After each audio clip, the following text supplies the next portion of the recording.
We've been focusing on WTF moments in different games on the channel lately. Welcome to Chaos Gaming. Do me a favor and turn on those notifications. Let's just talk about games in general.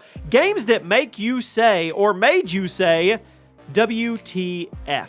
Yeah, what is up, everybody? Let's go over some games that made you say WTF out loud to your TV or monitor. Tons of spoilers are coming, so you have been warned. Up first is Outlast 2. Yep. Kicking off is a game. It was doing everything it could to get a WTF out of the audience. Outlast 2 had you playing as a journalist whose helicopter crashes and traps him in this strange town in Arizona, controlled by, well, strange religious cult-type people, doing everything to crack your head, legs, everything. I mean, they wanted to hurt you. Outlast 2 is full of gore, body fluids, in an ending sequence involving a real-time childbirth that comes out of nowhere. Needless to say, the game got a lot of WTFs out of the audience. If only it was actually a good game.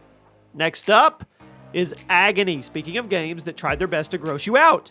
Agony called itself a survival horror game, but it was really more of a walking simulator full of gore and taboo themes. You played as a soul who was just sent to hell, and you're on a journey to try and escape. Now, as you'd expect from a game like this, it's full of gore and disgusting imagery and stuff like that. The kind of stuff you'd be expected to see if you were sent to hell. I mentioned before that a survival horror game set in the literal afterlife could be pretty interesting, but the game we got, well, it was kind of boring and buggy. Agony was ripped apart by critics and gamers alike for being a boring experience full of shock value set pieces instead of anything legitimately interesting. I guess you could say Agony was agony, but nobody's probably ever made that joke before, right? Next up, here we go. The Last of Us Part 2. You probably expected this game to be on this list if you know me at all. The Last of Us 2, it was a very divisive game due to its treatment of established characters, as some felt it was disrespectful to the first game, while others saw it as an unconventional progression of the first. I'll let you guys hash that out in the comments, but the reason The Last of Us 2 gets a spot on today's list is because of the surprise killing of Joel. Yep. Spoiler alert. Joel was your character in the first game, and he's since been used as one of the main examples of how to write a protagonist in video games. Watching Joel grow as a person throughout the first game and seeing his relationship with Ellie develop was the main reason people loved the original Last of Us so much. So, when he's killed out of nowhere in Last of Us 2, it was an unsurprisingly it was a WTF moment. Naughty Dog wanted to subvert expectations with The Last of Us 2, and regardless of how you felt about the end product, there is no denying they shocked us with that one. Also shocking is Anesia: The Dark Descent. Now, we've already got 2 crap horror games on this list, so let's talk about a good one. Anesia was one of the first horror games that people started really doing Let's Play videos on, and it's not hard to see why. The game, it's freaky. Yeah, I mean, you play as a dude with amnesia who wakes up in a giant castle, at which point you try to figure out what the heck is going on. However, there are a bunch of nightmarish monsters roaming around, and literally you can't fight back. If one of them gets too close, you either have to run or find a place to hide. Plus, if you stay in the dark for too long, you start to go insane. You start to hallucinate and mess with your controls. It's one of the best horror games ever made, and everybody has pretty much had the same reaction when they played it for the first time. That is a big fat WTF.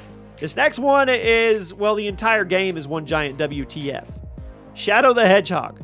First of all, a Sonic game that doesn't star Sonic. That makes sense. Second of all, a third-person shooter on top of being a Sonic game? That makes even more sense. Third of all, it's full of blood and swearing? Fourth of all, there's a morality system and 11 different endings. I don't even know where I'm going here. Let's do it again. Fifth of all, the story involves clones, alien invasions, and political conspiracies. I don't know what Sega was smoking when they storyboarded this game.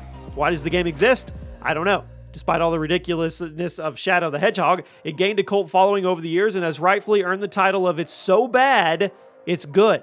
Honestly, I wouldn't even be mad if we got a Shadow the Hedgehog 2. I can't believe I said that, but I did. I mean, the Sonic franchise is in such a massive hole at this point, they really don't have anything to lose. Just go for the big WTF factor again. At number 5 today, Call of Duty Black Ops. The game isn't that shocking anymore because it's over 10 years old and everybody knows how it goes. But back in 2010 when this game launched, it blew people's minds with the story. You played as Mason, a soldier who's being interrogated by a mysterious voice trying to decipher a bunch of red numbers. They keep repeating in your head. Throughout the game, tons of alliances change. The person you thought was your right-hand man, well, it ends up being the main villain, while the things you thought you prevented possibly still happen, and the game doesn't even make it clear if you won or not by the end. Black Ops 1 is a fan favorite COD. It's my favorite of all times, and many consider it to be one of the best campaigns in the franchise. Now, I may be biased, but I think it belongs on this list as well. Moving right along. Silent Hill 2. This is one of those games that can unfortunately only be truly experienced once. Often considered to be the best horror game ever made. Silent Hill 2 has you playing as a man named James. That's my name. He goes to a mysterious town in response to a letter he received from his deceased wife. There, you encounter some very odd people who still hang out there, as well as a bunch of disturbing monsters, all of which are reflections of different elements of James' subconscious. It's not the monsters that get the game on the spot, or will get it on the list today. It's the ending. It's revealed that you killed your wife, and the reason the monsters are appearing is because you long your own punishment. Now, there's a handful of endings in Silent Hill 2, and the one you get all depends on how you play the game. Do you engage the monsters, or do you run away? Do you take your time exploring, or do you rush through it? This makes your ending feel personal to you, and it makes it, well, it hits you in the gut even harder. Silent Hill 2 is a masterpiece, and I'm hoping that new generations get to experience it. At number 3, Bioshock. Another game that has a ton of reactions out of people when it first came out, but the magic has kind of been lost due to it being an older game. Bioshock was released 13 years ago, and as you'd expect, people had plenty of time to spoil it over the last 14 years, but it's still a good game. You played as a dude who crash lands in the middle of an ocean, but then stumbles upon the remains of an underwater utopian society. Now, you venture through it, you're assisted by this mysterious voice as the story dives deep into the flaws of human nature, but the big WTF moment comes near the end. It's revealed that the entire time you've been brainwashed, and the voice you thought that was helping you has actually been controlling you using the phrase, "Would you kindly?" From that point, the entire world is flipped on its head and the remainder of the game is a roller coaster. But you know what's even more of a WTF moment than Bioshock? You guessed it. Bioshock Infinite. Now, Bioshock flipped things on the player near the end, but Infinite did its best to confuse you throughout the entire thing.